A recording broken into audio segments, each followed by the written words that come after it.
On to talk about the fight that was finally announced this past weekend. Last night, I don't know if you caught any of it, Triple G, Gennady Golovkin versus Martin Murray. If you caught that, what did you make of that fight, first of all, in Monte Carlo? Golovkin is a very devastating offensive fighter. Murray showed a lot of character, a lot of heart in sticking it out. As long as he did, he tried his best to do what he could.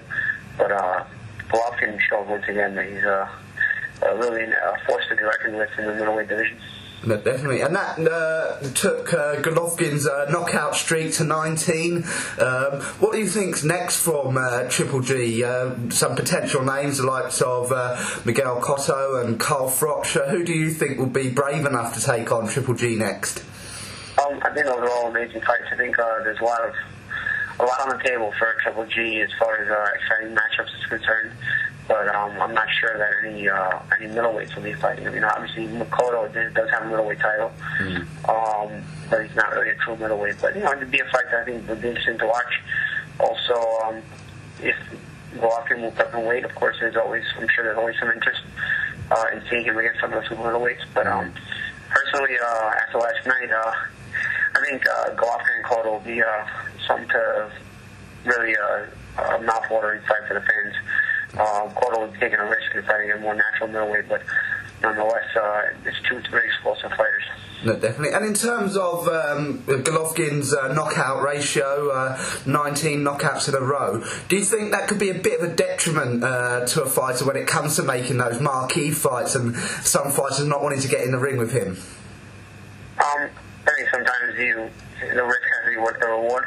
And right now, Golovkin being as powerful as he is a big risk. So you have to make the reward financially feasible as well as the reward, even as far as getting credit for getting a win over Golovkin has to be feasible. If there's a win over Golovkin mean a lot in the grand scheme of things for Miguel Cotto. If it does mean enough, and that's what makes it worth taking the risk, then I'm sure Cotto will be jumping at the bit to try to get to him. But we'll see. With Cotto now not being able to get Canelo, I think Cotto needs a dance partner. So it'll be interesting to see if Golovkin becomes that dance partner. No, definitely. And going on to May 2nd, it was finally announced this past weekend, Mayweather Pacquiao. It's been years in the making. Were you finally glad when the official announcement came out this past weekend that we're going to get that fight on May 2nd? Yeah, it's about time. If I get Nate, I'm sure everybody will be excited to come May 2nd. There will be a lot of anticipation for a mega fight. Definitely. And in terms of how you see that one going, where do you see the strengths and weaknesses of both fighters heading into that bout? I think Floyd is a superior fighter, but Manny, being an offensive fighter, a very offensive-minded fighter with a lot of speed.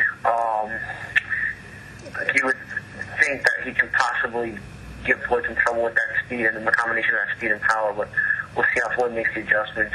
He usually does make the adjustments, so it'll be interesting to see if Pacquiao becomes just another average Floyd opponent or if Pacquiao can do a bit more.